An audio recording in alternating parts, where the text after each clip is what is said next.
Hello, welcome to La Excellence. Project Setu, దీంట్లో మనం UPSC 2021కి సంబంధించినటువంటి ఇంపార్టెంట్ ఏరియాస్ అన్నీ కవర్ చేయబోతున్నాం. ఆ కంటెక్స్లో రీడింగ్ కాంప్రిహెన్షన్ సీసాట్ పేపర్ 2కి సంబంధించి రీడింగ్ కాంప్రిహెన్షన్లో 2020 ఇయర్లో వచ్చినటువంటి రీడింగ్ కాంప్రిహెన్షన్ ప్యాసేజెస్ కొన్ని చూద్దాం. వాటిని ఎలా సాల్వ్ చేసుకోవాలి వాటి గురించి మనం చూద్దాం. ఏ విధంగా అయితే రీడింగ్ కాంప్రిహెన్షన్స్ మనం ఇయర్ వైజ్గా చూసుకుంటూ వెళ్తాము, అదేవిధంగా topics for example speed and distance problems అనుకుందాం. అవి లాస్ట్ 10 years అన్నీ కలిపి ఒక చోట ప్లేస్ చేసి వాటిని మనం డిస్కస్ చేసుకోబోతున్నాం. ఆ విధంగా ఓవరాల్గా reading comprehension plus CSAT paper ఇవి రెండు వాటికి సంబంధించిన ప్రీవియస్ క్వశ్చన్స్ యొక్క అనాలిసిస్ అనేటటువంటివి వాటి మీద 20 వీడియోస్ మనం చేయబోతున్నాం. ఆ సిరీస్ ఆఫ్ వీడియోస్లో ఇది ఒకటవది. ప్రాజెక్ట్ సేతు అనేది కాంప్రిహెన్సివ్ ప్రిలిమ్స్కి సంబంధించింది. 4 కాంపోనెంట్స్ ఉండబోతున్నాయి. వాటిలో హై ఈల్డింగ్ ఏరియాస్, ప్రిలిమ్స్ ఎగ్జామ్కి సంబంధించిన high yielding areas, monthly current affairs, CSAT paper 2 previous questions analysis, అంటే సీసాట్ పేపర్ 2 క్వశ్చన్స్ అనాలిసిస్తో పాటు GS1 కూడా. ఆ విధంగా మనం 4 కాంపోనెంట్స్ని చూడబోతున్నాం. వాటిలో ఇప్పుడు మనం చూస్తున్న వీడియో సీసాట్ పేపర్ 2కి సంబంధించి పార్ట్ 1 వీడియో. ఆల్రెడీ మనం high yielding areas video start చేశాము. వాటిని మార్నింగ్ అప్లోడ్ చేస్తున్నాము. అవి వీలైతే ఒకసారి మరి చూసుకోవచ్చు. రైట్, సరే, మరి స్టార్ట్ చేసే ముందు రీడింగ్ కాంప్రిహెన్షన్ మనం ఓవరాల్గా సీసాట్ పేపర్ 2ని 2 పార్ట్స్గా డివైడ్ చేసుకోవచ్చు. ఒకటి వచ్చేటప్పటికి రీడింగ్ కాంప్రిహెన్షన్ ప్యాసేజెస్ అనేవి హాఫ్ ఉంటాయి, సో ఆర్సీస్ అందాం. ఆర్సీ అది కాకుండా క్వాంట్ అండ్ రీజనింగ్కి సంబంధించి మనం ఒక్కొక్క టాపిక్ వైజ్గా సపరేట్ వీడియోస్ చూద్దాం. ఈ రీడింగ్ కాంప్రిహెన్షన్కి వచ్చేటప్పటికి ఇయర్ వైజ్గా మనం వెళ్దాం. ఎప్పుడైనా సరే రీడింగ్ కాంప్రిహెన్షన్ ప్యాసేజెస్ సాల్వ్ చేసేటప్పుడు ఒకసారి ప్యాటర్న్ ఎలా ఉందో చూసుకోవాలి. లాస్ట్ 2-3 yearsగా ప్యాటర్న్ మారింది. ఇంతకుముందు రీడింగ్ కాంప్రిహెన్షన్కి సంబంధించి ప్యాసేజెస్ పెద్దగా ఉండేవి. ఒక్కొక్క ప్యాసేజ్ కింద 2-3 క్వశ్చన్స్ ఉండేవి. ఇప్పుడు మోస్ట్ ఆఫ్ ది ప్యాసేజెస్ ఏవైతే ఉన్నాయో వాటిలో ఒక ప్యాసేజ్ ఉంటుంది, దాని కింద క్వశ్చన్స్ ఇస్తూ ఉన్నారు. అది ఎలాగో మనం చూసేద్దామా? రైట్, మరి ముందుగా మనందరికీ ఈ సీసాట్ అన్న పేపర్లో సీసాట్ పేపర్ 2లో 80 క్వశ్చన్స్ ఉంటాయని, ఒక్కొక్క క్వశ్చన్కి 2.5 మార్క్స్ ఉంటాయి. ఒక్కొక్క క్వశ్చన్ నెగిటివ్ పోతే 2.5/3 మార్క్స్ అనేవి నెగిటివ్ మనం పెడితే 2.5/3 కట్ అవుతాయి. దాంతోపాటు దీంట్లో మనకి 66+ వస్తే చాలు. 33% అంటే 66+ మార్క్స్ వస్తే చాలు. ఇది క్వాలిఫైయింగ్ పేపర్స్. ఇవైతే బేసిక్ విషయాలు మనకు తెలుసు. సరే, ఫస్ట్ కొన్ని ప్యాసేజెస్ తీసుకొని వాటిని ఎలా సాల్వ్ చేసుకోవాలో చూసుకుంటూ వద్దాం. ఫస్ట్ ఇక్కడ ఏమన్నారు చూడండి. 6 ప్యాసేజెస్ ఇచ్చాము, వాటిని చదివి 6 క్వశ్చన్స్ ఉన్నాయి. 5 ప్యాసేజెస్ ఇచ్చాము, వాటిని చదివి 6 క్వశ్చన్స్ని ఆన్సర్ చేయమన్నారు. ఫస్ట్ ప్యాసేజ్ చూద్దాం. ప్యాసేజ్ 1లో చూడండి, ఇండియాలో లేబర్ గురించి ఇస్తున్నారు. అగ్రికల్చర్ సెక్టార్లో లాస్ట్ డెకేడ్ ఆర్ సో. ఇంకొక విషయం ఏంటంటే, ఇక్కడ మనకి వీడియోలో నేను ప్రతి ఒక్క పదము చదివి ప్రతి ఒక్క స్టేట్మెంట్ చదివి పారాగ్రాఫ్ అంతా ఇక్కడ మనకు చెప్పడానికి కుదరదు. సో ఇది మనం చెప్తున్న పేపర్ చెప్తాను, 2020 అన్నమాట. దానికి సంబంధించి PDF మీకు వీడియో కింద అప్లోడ్ చేస్తాను. అది మీరు చూసుకోగలరు కదా. అందరూ కూడా ప్రీవియస్ క్వశ్చన్ పేపర్స్ బుక్ ఒకటి తీసుకోండి, సీసాట్కి సపరేట్గా తీసుకొని దాంట్లో ప్రాక్టీస్ చేసుకుంటూ రావాలి, సరేనా? ఇక్కడ జస్ట్ ఏ మెథడ్ ప్రకారం మనం చూసుకుంటూ రావాలని చెప్తానండి. ప్యాసేజ్ అయితే ఒక 2-3 ఫుల్గా చదువుతాను, మనకు ఒక అండర్స్టాండింగ్ వస్తుంది. చూడండి, ఇండియాలో లాస్ట్ 10 సంవత్సరాలు ఆ మధ్యకాలంలో లేబర్ ఎక్కువ మంది అగ్రికల్చర్ నుంచి వెళ్తున్నారు. కానీ వెళ్తున్న వాళ్ళు ఎక్కువ మంది కన్స్ట్రక్షన్ సెక్టార్కి, అన్రిజిస్టర్డ్ మ్యానుఫ్యాక్చరింగ్ సెక్టార్కి వెళ్తున్నారు. బెటర్ జాబ్స్ అనేటటువంటి వాటికి వెళ్ళలేకపోతున్నారు. అగ్రికల్చర్ కంటే మార్కెట్లీ ఇదేం బెటర్ జాబ్స్ అనేవి కాదు. సర్వీస్ సెక్టార్ అనేటటువంటి వాటిలో లేబర్కి సంబంధించి మోస్ట్ ప్రొడక్టివ్గానే ఉంది, కానీ అడిషనల్ జాబ్స్ అనేటటువంటివి సర్వీస్ సెక్టార్ ప్రొవైడ్ చేయట్లేదు. ఇండియాలో ప్రస్తుతం ఉన్న పరిస్థితిలో 24 మిలియన్ జాబ్స్ అనేవి మనకు కావాలి. నెక్స్ట్ 10 సంవత్సరాల్లో 24 మిలియన్ జాబ్స్ అనేవి కావాలి. ఇప్పుడు ఈ కామర్స్ అని, ఇలాంటి కొత్త రంగాలు అనేటటువంటి వాటిలో ఈ హాఫ్ మాత్రమే జాబ్స్ ఇది ఫిల్ చేయగలదు. మరి మిగిలిన హాఫ్ జాబ్స్ని ఏ విధంగా తీసుకొని రాగలగాలి? సో డొమెస్టిక్ సెక్టార్స్లో డిమాండ్ని ఏవేవి డ్రైవ్ చేయగలవు? హెల్త్ అని, ఎడ్యుకేషన్ అని, ఈ రంగాల్లో ఎక్కువ డిమాండ్ అనేది తీసుకొని రాగలదు, అంటే వీటిలోనే ఎక్కువ గ్రోత్ రాగలదు. So half jobs ecommerce వీటి గుండా వస్తే మిగిలిన హాఫ్ అనేది హెల్త్ ఎడ్యుకేషన్ మీద రావాలి. అది ప్యాసేజ్ అండి. కొంతవరకు ఓకే కదా? ఇప్పుడు క్వశ్చన్స్ చదవండి. ఒక క్వశ్చన్ ఇచ్చారు, దాని కింద ఏమని ఇచ్చారంటే, పైన చెప్పిన ప్యాసేజ్ ప్రకారం కిందన్న దాంట్లో ఏది బెస్ట్ ఇంప్లాయిడ్ అంటే దాంట్లో డైరెక్ట్ ఇవ్వలేదు, దాని నుంచి మనం ఏది చెప్పచ్చు ఈ 4 అని అనమాట. చదవండి, ఫస్ట్ 4 ఆప్షన్స్ చదవండి. స్ట్రాంగ్ మెజర్స్ అనేటటువంటివి తీసుకోవాలి రూరల్ నుంచి అర్బన్ ఏరియాస్కి మైగ్రేషన్ తగ్గించేందుకోసం. అదా దాని యొక్క థీము? అది చెప్పారా? కాదు. వర్కింగ్ కండిషన్స్ అన్నటువంటివి కన్స్ట్రక్షన్, అన్రిజిస్టర్డ్ మ్యానుఫ్యాక్చరింగ్లో ఇంప్రూవ్ అవ్వాలి. కానీ అది వాళ్ళు ఇంప్లిసిట్గా అంటే డైరెక్ట్గా ఎక్స్ప్లిసిట్గా చెప్తున్నారు. ఇంప్లాయిడ్ అంటే దాని నుంచి మనం అర్థం చేసుకోగలిగేది ఏది అని అనమాట. సో ఇది కాదు కదా. ఓవరాల్ థీమ్ని గమనించండి. సర్వీస్ సెక్టార్ అనేటటువంటిది reducing the problem of unemployment. కానీ ఏమి ఇచ్చారు? సర్వీస్ సెక్టార్ ఎక్కువ జాబ్స్ క్రియేట్ చేయలేదని పారాగ్రాఫ్లో ఇచ్చారు కదా. ఇది కూడా కాదు. 4 చదవండి. Social sector spending. Social sector అంటే ఏంటో ముందు తెలియాలి. ఎడ్యుకేషన్, హెల్త్, శానిటేషన్ వీటిని సోషల్ సెక్టార్ అనొచ్చా? ఎస్. సోషల్ సెక్టార్ యొక్క స్పెండింగ్ని పెంచితే లార్జ్ స్కేల్లో జాబ్స్ క్రియేట్ చేయొచ్చు అంటున్నారు.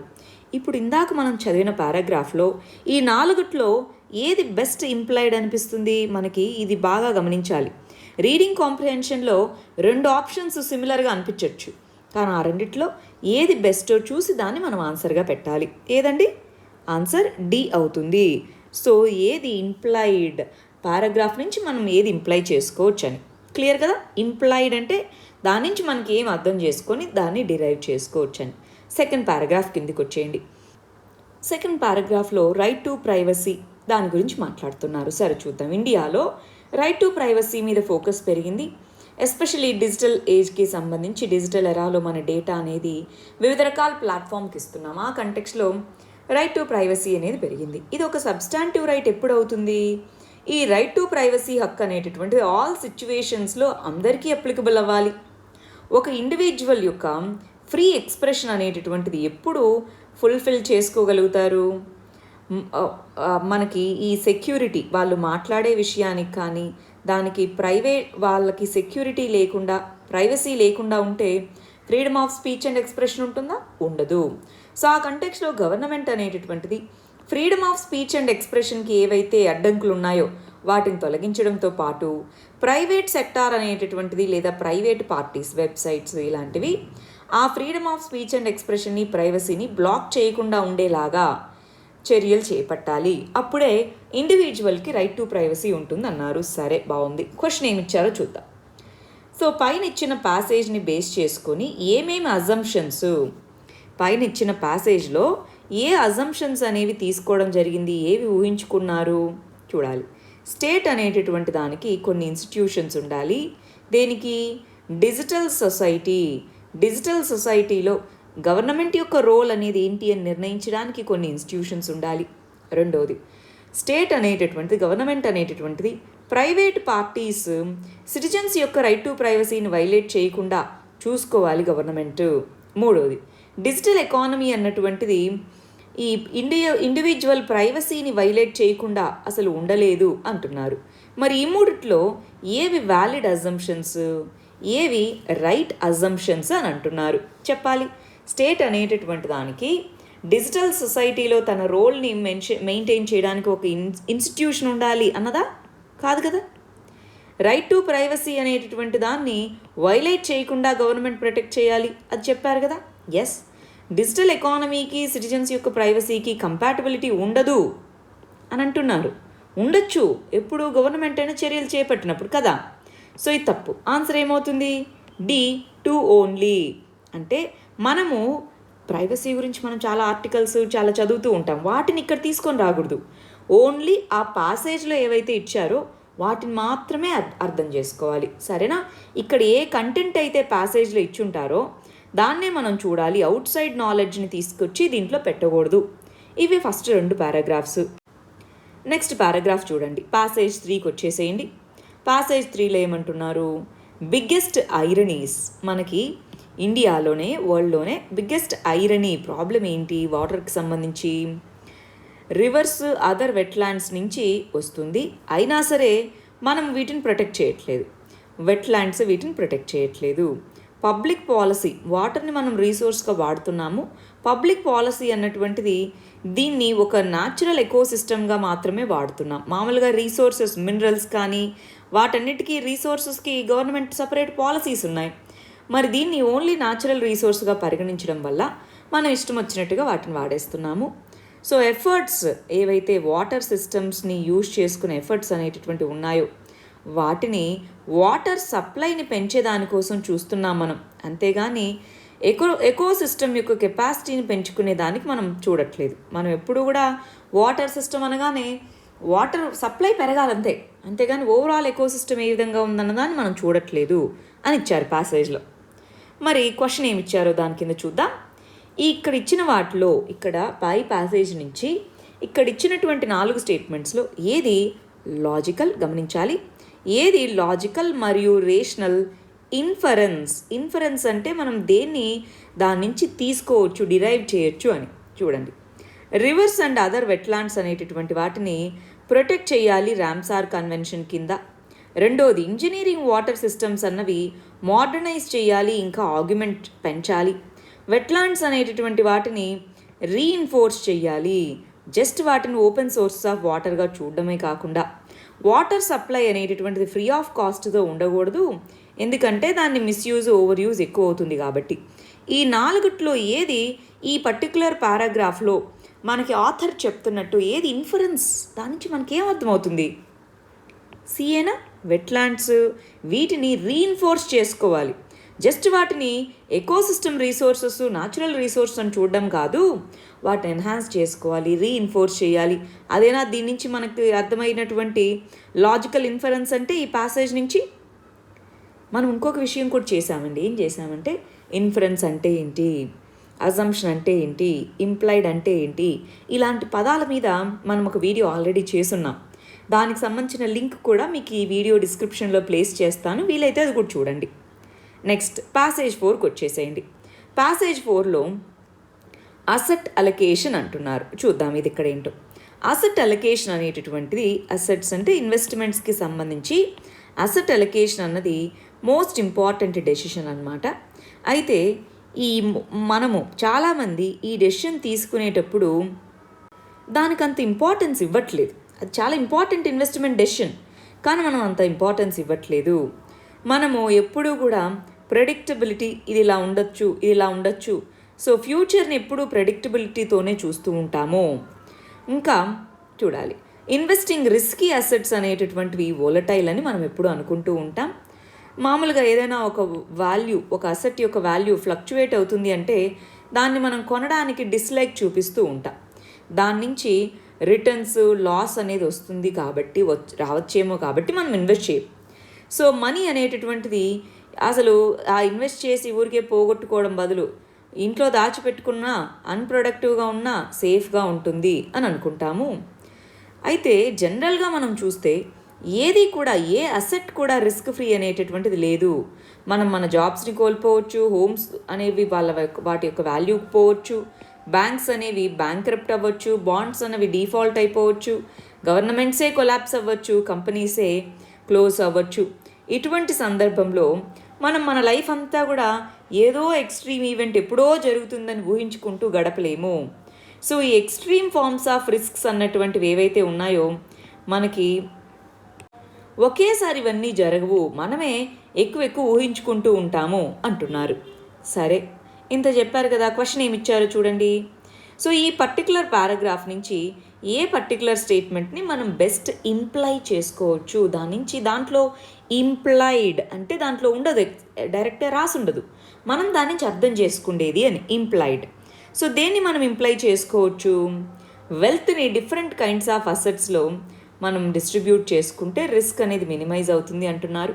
రిస్క్ టేకింగ్ బిహేవియర్ అన్నటువంటిది ఒక నెసెసరీ కాంపోనెంట్గా ఉండాలి మన పర్సనాలిటీలో, మనం వెల్త్ని జనరేట్ చేయాలంటే అంటున్నారు.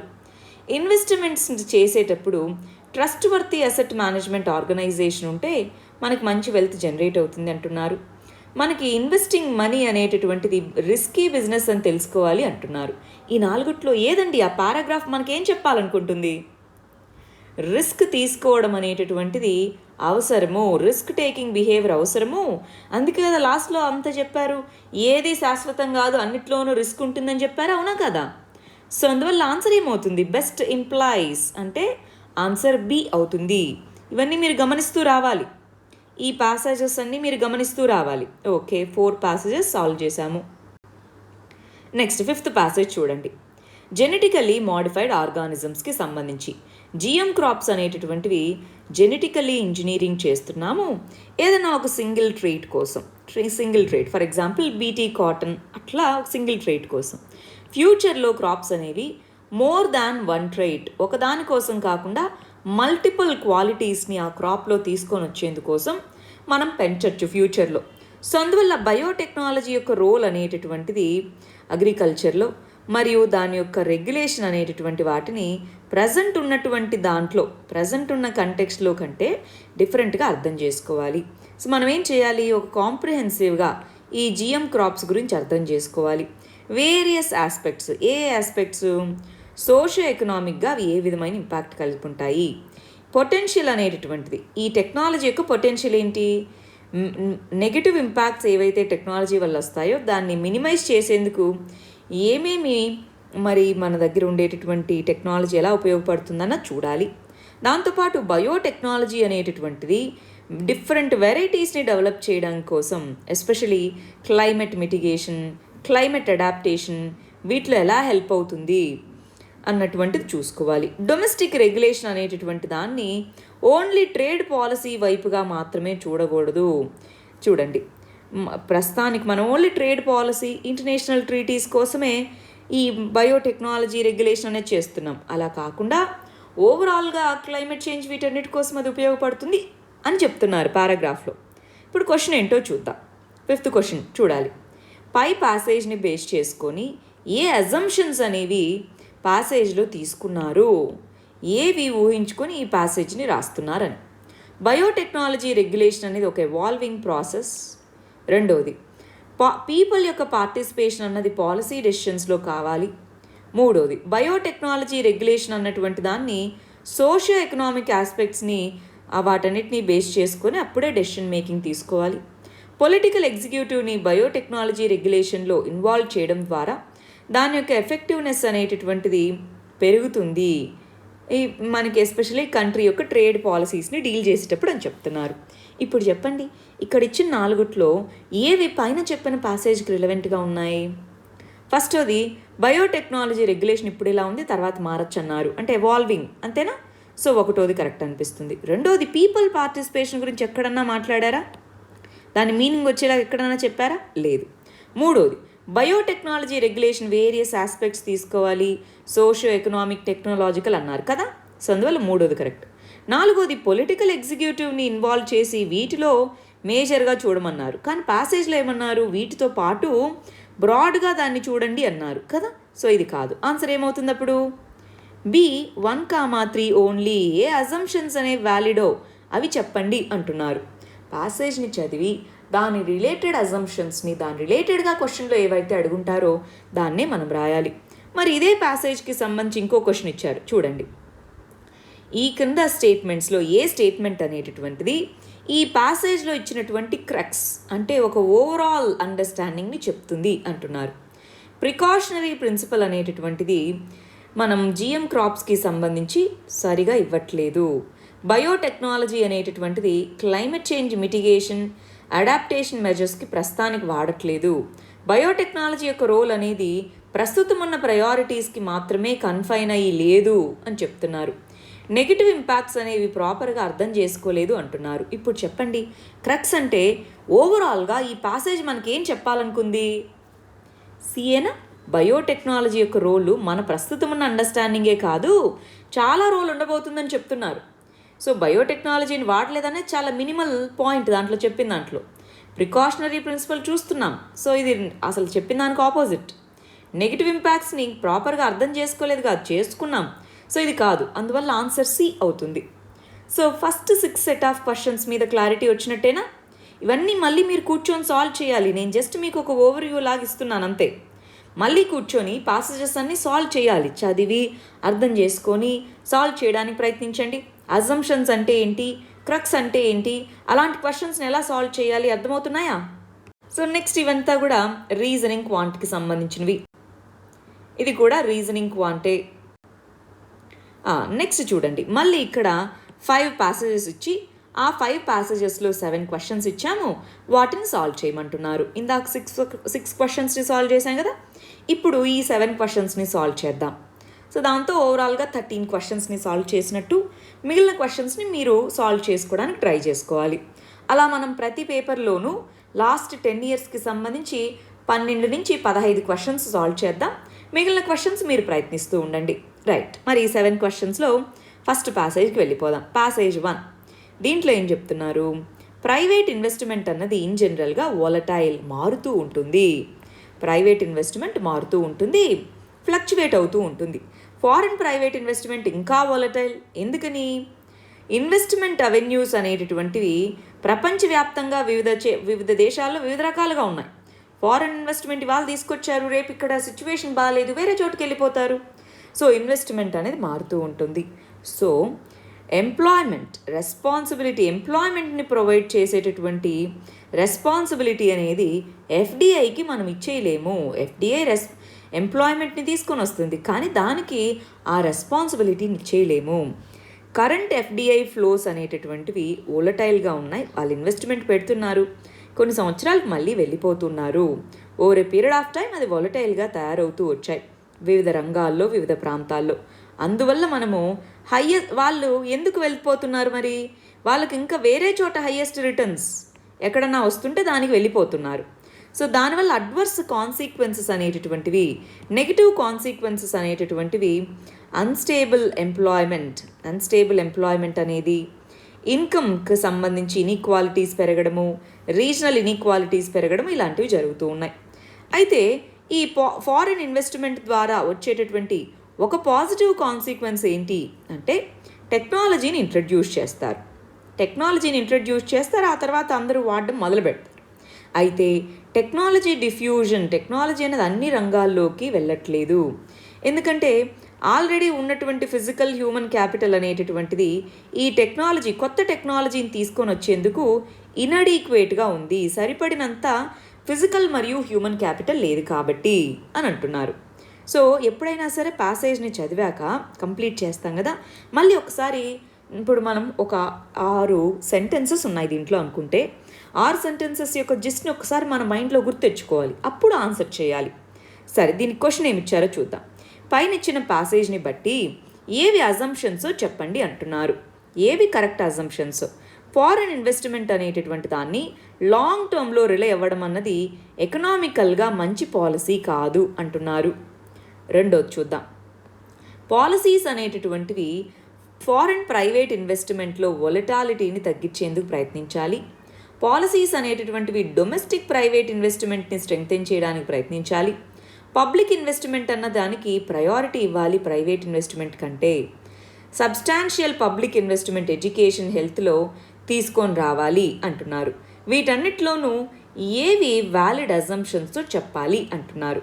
ఈ 5 పాయింట్స్ ఏవైతే ఇచ్చారో వాటిలో వేటిని అజ్యూమ్ చేసుకున్నారు ఈ ప్యాసేజ్ రాసేటప్పుడు చూద్దామా? ఫస్ట్ ఏమన్నారు? ఇదిగో ఫారిన్ ఇన్వెస్ట్మెంట్ మీద లాంగ్ టర్మ్లో డిపెండ్ అవ్వడం కష్టమే. కరెక్టే కాదా? కరెక్టే. సో ఇది కరెక్టే. ఆప్షన్స్కి వెళ్ళి 1 ఎక్కడెక్కడ ఉందో చూడండి. ఈ రెండిట్లో 1 ఉంది, అవునా? ఏ అండ్ బిలో 1 ఉంది. అయితే ఈ రెండిట్లో ఏదో ఒకటి కరెక్ట్ అయ్యి ఉండాలి. మిగిలిన 2 తీసేసేయండి. ఇప్పుడు ఈ రెండిట్లోనే మన ఆన్సర్ ఉంటుంది. 1 to 4 కరెక్టా, 1 3 5 కరెక్టా? అదేనా ఇప్పుడు మన దగ్గర ఉన్న చాయిస్. 2 4 చూద్దాం. ఫస్ట్ రెండోది చూద్దాం. రెండోది కరెక్ట్ అయితే ఏది కరెక్ట్ అవుతుందో. పాలసీస్ అనేటటువంటివి ఫారిన్ ప్రైవేట్ ఇన్వెస్ట్మెంట్ యొక్క వొలటాలిటీని తగ్గించడానికి తీసుకోవాలి. తగ్గించలేము అనే కదా ప్యాసేజ్లో చెప్పింది కదా. సో ఇది తప్పు. రెండోది తప్పు అంటే ఆప్షన్ ఏ తప్పే కదా. అయినా సరే మిగిలినవి చూడండి.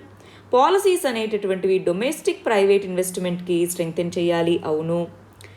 నెక్స్ట్ చూడండి, పబ్లిక్ ఇన్వెస్ట్మెంట్కి ఎక్కువ ఇంపార్టెన్స్ ఇవ్వాలి ప్రైవేట్ ఇన్వెస్ట్మెంట్ కంటే అని చెప్పారా? దానికి మనమంతా ఆ పాయింట్ మీద మన అజంప్షన్ అనేది లేదు, సో తీసేయండి. 5వ చూడండి, హెల్త్ మరియు ఎడ్యుకేషన్ మీద ఇన్వెస్ట్మెంట్ చేయాలి. ఇది ఎక్కడ చెప్పారండి అసలు? ఇందాక ఫారిన్ ఇన్వెస్ట్మెంట్ నుంచి టెక్నాలజీని తీసుకొని వచ్చేదానికి హ్యూమన్ క్యాపిటల్ సరిగా లేదు అన్నారు.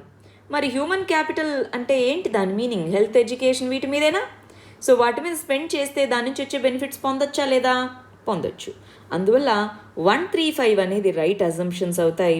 ఆన్సర్ బి అవుతుంది. చాలా జాగ్రత్తగా ఇలాంటి క్వశ్చన్స్ వచ్చినప్పుడు సాల్వ్ చేసేటప్పుడు జాగ్రత్తగా ఉండాలి, సరేనా? నెక్స్ట్ ప్యాసేజ్ 2కి వచ్చేయండి. ప్యాసేజ్ 2లో చాలా ఆపర్చునిటీస్ అనేటటువంటివి హార్నెస్ చేసుకోవచ్చు, కాకపోతే మనకి అవి స్క్యూడ్ ఒకే విధంగా లేవు, ఎలా డిస్ట్రిబ్యూటెడ్ ఎట్లా పడితే అలా ఉన్నాయి. కొన్ని సీజనల్గా స్పేషియల్ డిస్ట్రిబ్యూషన్ అనేటటువంటిది, ఎస్పెషల్లీ మనకి మాన్సూన్ వర్షపాతం అనేది ఏదైతే ఉందో స్క్యూడ్, ఒక చోట ఎక్కువ, ఒక చోట తక్కువ, ఒక సీజన్లో ఎక్కువ అలా ఉంది. సో మనకి 4 month పీరియడ్లో జూన్ నుంచి సెప్టెంబర్ మధ్యలో ప్రతి సంవత్సరం మాన్సూన్ వర్షాల టైంలో మనకి వివిధ రకాలైనటువంటి డిఫరెన్సెస్ ఉన్నాయి, సీజనల్గా, స్పేషియల్గా ఇలాగా. సో దానివల్ల మనము అన్ని రకాల ఆపర్చునిటీస్ అనేవి తీసుకోలేము. ఫ్యూ మంత్స్ మాత్రమే రెయిన్ఫాల్ వస్తుంది కాబట్టి ఆ టైంలోనే ఫ్రెష్ వాటర్ అవైలబిలిటీ ఎక్కువగా ఉంటుంది కాబట్టి రెయిన్ వాటర్ అనేటటువంటి దాన్ని రిజర్వాయర్స్తో స్టోర్ చేయడము, దాన్ని సంవత్సరం పొడవునా వాడుకోవడము అనేటటువంటిది జనరల్గా మనకు అవసరం, అంతే కదా. దాన్ని ఎవరూ కూడా ఓవర్లుక్ చేయలేరు, ఇగ్నోర్ చేయలేదు. అయితే క్లైమేట్ చేంజ్ అనేటటువంటిది వెదర్ కండిషన్స్ని ఇంపాక్ట్ చేస్తూ ఉంది. దానివల్ల వాటర్ షార్టేజెస్, కరువు లాంటి పరిస్థితులు, కొన్ని చోట్ల ఫ్లడ్స్ లాంటి పరిస్థితికి వస్తున్నాయి. అంటే ఒకవైపు మిలియన్స్ ఆఫ్ పీపుల్ డ్రాట్స్తో, ఇంకొంతమంది ఫ్లడ్స్తో సఫర్ అవుతూ ఉన్నారు. సో ఈ రివర్స్ నుంచి వచ్చే వాటర్ డిశ్చార్జ్ చేస్తూ ఉన్నాము, సీలోకి కలుస్తూనే ఉంది. ఇది ప్యాసేజ్ ఇచ్చారు. మరి క్వశ్చన్ ఏమి ఇచ్చారో చూడండి. పైన చెప్పినటువంటి దాని ప్రకారం మోస్ట్ రేషనల్గా ప్రాక్టికల్గా ఇంప్లికేషన్ ఏంటి? ఇందాక చెప్పిన ప్యాసేజ్ వల్ల ఏ విధమైన ఇంపాక్ట్ అనేది ఇండియా మీద ఉండొచ్చు అంటున్నారు. ఇంప్లికేషన్స్, ఫర్దర్గా ఇంప్లికేషన్స్ ఏంటి అంటున్నారు. చూద్దాం క్వశ్చను, ఆప్షన్స్ చదవండి. ఇంటర్లింకింగ్ ఆఫ్ రివర్స్, నదుల యొక్క అనుసంధానం అనేది తీసుకోవాలి. రెండోది, నెట్వర్క్ ఆఫ్ డ్యామ్స్, కెనాల్స్ని బిల్డ్ చేస్తే ప్రాపర్గా వాటర్ డిస్ట్రిబ్యూషన్ జరుగుతుంది. ఫార్మర్స్కి ఈజీ లోన్స్ ఇవ్వాలి బోర్వెల్స్ తవ్వుకోవడానికి. వాటర్ అనేటటువంటిది అగ్రికల్చర్కి ఇచ్చేది ఏదైతే ఉందో దాన్ని చట్టం ద్వారా రెగ్యులేట్ చేయాలి. 5వ చూడండి, రివర్ వాటర్ యొక్క డిస్ట్రిబ్యూషన్ అనేటటువంటిది యూనియన్ గవర్నమెంట్ రెగ్యులేట్ చేయాలి. సో ఇందాక చెప్పిన ప్యాసేజ్కి ఇంప్లికేషన్స్, ఇందాక చెప్పిన దానివల్ల రేషనల్గా ప్రాక్టికల్గా ఉండే ఇంప్లికేషన్ ఏంటి? చాలా నదుల్లో ఒక చోట వరదలు, ఒక చోట డ్రాట్స్ వస్తున్నాయి, నదిలో నీళ్ళు వెళ్ళి సముద్రంలో కలుస్తున్నాయి అన్నారు. అప్పుడు ఇంటర్లింకింగ్, నదుల అనుసంధానం అనేది సొల్యూషనేనా? లాజికల్ ఇంప్లికేషనేనా అది? రెండోది, నెట్వర్క్ ఆఫ్ నెట్వర్క్ ఆఫ్ డ్యామ్స్ని తీసుకొని వస్తే ప్రాపర్గా వాటర్ డిస్ట్రిబ్యూషన్ ఉంటుంది, అవునా కాదా? రెండోది కరెక్టే. మూడోది, ఫార్మర్స్కి బోర్వెల్స్ అన్నది ఎక్కడన్నా ఎంఫసైజ్ చేశారా? లేదు. అగ్రికల్చర్ నీటిని చట్టం ద్వారా రెగ్యులేట్ చేయాలి? లేదు. రివర్ వాటర్ యూనియన్ గవర్నమెంటే చూసుకోవాలి? లేదు. సో ఈ రెండైనా మోస్ట్ లాజికల్గా పై చెప్పిన ప్యాసేజ్ నుంచి మనం చెప్పగలిగేది. అంటే ఆన్సర్ ఏమవుతుంది? ఏ 1, 2 ఓన్లీ, అంతేనా? ఆలోచించాలి. నెక్స్ట్ ప్యాసేజ్ 3కి వచ్చేసేయండి. చూడండి, పీపుల్ ఎడ్యుకేషన్ మీద ఇన్వెస్ట్ చేస్తారు ఎప్పుడు? వాళ్ళకి ఎకనామిక్ ఫ్రీడమ్ అనేటటువంటిది ఫుల్గా ఉన్నప్పుడు, దాని యొక్క ఎకనామిక్ బెనిఫిట్స్ అనేది వచ్చినప్పుడు. అంటే మనం ఎడ్యుకేషన్ మీద ఇన్వెస్ట్ చేస్తే దాని నుంచి జాబ్స్ వస్తాయి. ఈ 10 సంవత్సరాలు ఇన్వెస్ట్ చేస్తే తర్వాత హ్యాపీగా వాళ్ళకి ఇంత జీతాలు వస్తాయి అనుకుంటే ఇన్వెస్ట్ చేస్తారు, అంతే కదా.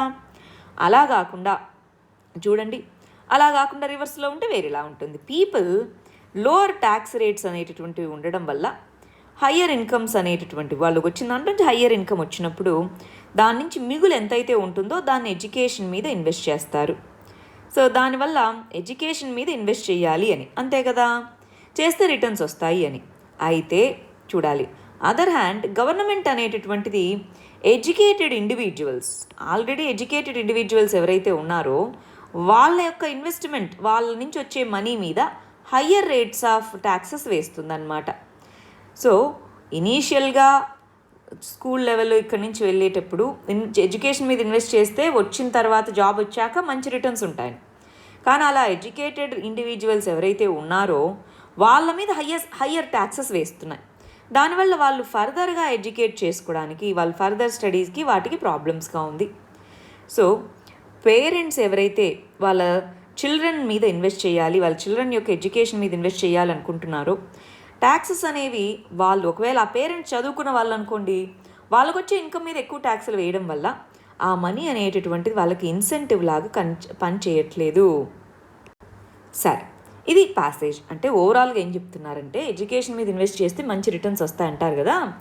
ఇనీషియల్గా ఎడ్యుకేషన్ మీద ఇన్వెస్ట్ చేసేటప్పుడు నార్మల్ అన్ఎడ్యుకేటెడ్ ఇలాగ ఉన్నప్పుడు, అన్ఆర్గనైజ్డ్ సెక్టార్లో ఇలా ఉన్నప్పుడు ఎడ్యుకేషన్ మీద ఇన్వెస్ట్ చేసేటప్పుడు ట్యాక్స్ తక్కువగా ఉంటుంది పిల్లల చదువుల మీద. కానీ వాళ్ళు ఎడ్యుకేట్ అయిపోయి వాళ్ళు జాబ్లో జాయిన్ అయిన తర్వాత ఇన్కమ్ ట్యాక్స్ అని ఇలాగ ట్యాక్స్లు ఎక్కువ పడుతూ ఉంటే వాళ్ళు ఫర్దర్గా ఎడ్యుకేషన్ మీద ఇన్వెస్ట్ చేసుకోవడానికి కానీ, వాళ్ళ పిల్లల ఎడ్యుకేషన్ మీద ఇన్వెస్ట్ చేసుకోవడానికి కానీ తక్కువ డబ్బులు ఉంటుంది అన్నారు.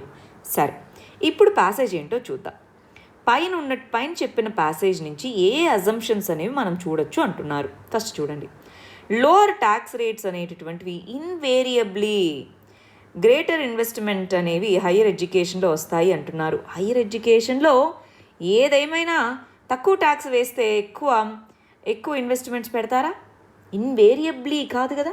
సరే, అయినా సరే ఒకసారి పక్కన పెట్టండి. రెండోది, ఎడ్యుకేషన్లో ఇన్వెస్ట్మెంట్ చేయడం అనేటటువంటి దాని ద్వారా వాళ్ళ యొక్క ఎకనామిక్ ఫ్రీడమ్ని అది ఎన్ష్యూర్ చేస్తుంది. ఎకనామిక్ ఫ్రీడమ్ అనేది హ్యూమన్ క్యాపిటల్ని బిల్డ్ చేయడంలో పాజిటివ్ ఇంపాక్ట్ని కలిగి ఉంది అని చెప్తున్నారు. సో ఇప్పుడు ఆన్సర్ ఏమవుతుంది? ఏ అజంప్షన్ అనేటటువంటిది వ్యాలిడ్ అని అడుగుతున్నారు. చూడండి, లోవర్ ట్యాక్స్ రేట్స్ అనేటటువంటివి ఎస్పెషలీ మనకి చిన్న చదువులకి, చిన్న తరగతులు, వీటి దగ్గర తక్కువ ట్యాక్సులు ఇవి ఉండడం వల్ల అక్కడ ఇన్వెస్ట్మెంట్ ఎక్కువ చేయగలుగుతున్నాం. కానీ హైయర్ ఎడ్యుకేషన్కి వెళ్ళేటప్పటికి ట్యాక్స్ రేట్స్ ఎక్కువ పెరుగుతూ ఉండడం వల్ల చేయలేకపోతున్నాం. సో ఇది రివర్స్లో ఇచ్చారు. సో తప్పు. ఎడ్యుకేషన్, ఇన్వెస్ట్మెంట్ ఇన్ ఎడ్యుకేషన్ అనేటటువంటిది ఎకనామిక్ ఫ్రీడమ్ని ఇస్తుంది అంటున్నారు. రివర్స్ మామూలుగా అయితే ఎకనామిక్ ఫ్రీడమ్స్ ఉన్నప్పుడు ఎడ్యుకేషన్ మీద ఇన్వెస్ట్ చేస్తారు. సో ఇది తప్పు. మూడోది, ఎకనామిక్ ఫ్రీడమ్ అనేది పాజిటివ్ ఇంపాక్ట్ని చూపిస్తుంది. దేని మీద? Human capital. హ్యూమన్ క్యాపిటల్ అని ఎప్పుడు పిలుస్తాం? ఎడ్యుకేటెడ్ హెల్దీ ఇండివిజువల్ ఉంటేనేనా? సో అప్పుడు మనకి ఏది కరెక్ట్ అజంప్షన్ అన్నప్పుడు 3 కరెక్ట్ అజంప్షనేనా? ఆన్సర్ అందువల్ల సి అవుతుంది. రైట్. నెక్స్ట్ ప్యాసేజ్ చూడండి. ప్యాసేజ్ 4లో అర్బన్ బాడీస్ అనేటటువంటివి సస్టైనబుల్గా మన అర్బన్ ఏరియాస్లో వాటర్ని డెలివరీ చేయలేకున్నాయి. ఫైనాన్సింగ్ మెకానిజమ్స్ కొత్తవి తెస్తే తప్ప అవి సస్టైనబుల్గా వాటర్ డెలివరీ చేయలేవు. మరి వాటికి ఎక్కువ ఇన్వెస్ట్మెంట్ అనేది కావాలి. వాటర్ సప్లై చేయాలంటే పైప్ లైన్స్ ఇవన్నీ వేయాలి, ఎక్కువ కావాలి. సో న్యాచురల్ సోర్సెస్ నుంచి వాటర్ని కలెక్ట్ చేసుకోవడము, దాన్ని ట్రీట్ చేయాలి, పోర్టబుల్గా ఉండేలాగా చేసుకోవడము, పైప్ లైన్స్ వేసుకోవాలి కదా, పైప్ లైన్స్ వేసుకోవడము, దాటి నుంచి యూజర్స్కి డెలివరీ చేయడం, వీటన్నిటికీ ఇన్వెస్ట్మెంట్ కావాలి. దాంతోపాటు సీవేజ్, మంచినీటిని కల్పించడమే కాదు, మురుగునీరు పోవడానికి సీవేజ్ ఇన్ఫ్రాస్ట్రక్చర్ని డెవలప్ చేయాలి. అంతేనా? వేస్ట్ వాటర్ని తీసుకొని వెళ్ళడానికి ఇన్వెస్ట్మెంట్ కావాలి. సో మన సిటీస్ కనుక రిచ్గా ఉంటే ఈ పర్టికులర్ కాస్ట్ అనేది మీట్ అవుతుంది. ఇవి ఫ్రీగా డెలివర్ చేయొచ్చు. ఏవి? సీవేజ్కి సంబంధించి కానీ, వాటర్కి సంబంధించి కానీ. కానీ మన సిటీస్ అనేవి రిచ్ కాదు కాబట్టి అంటున్నారు. మన సిటీస్ కానీ రిచ్ కాదు.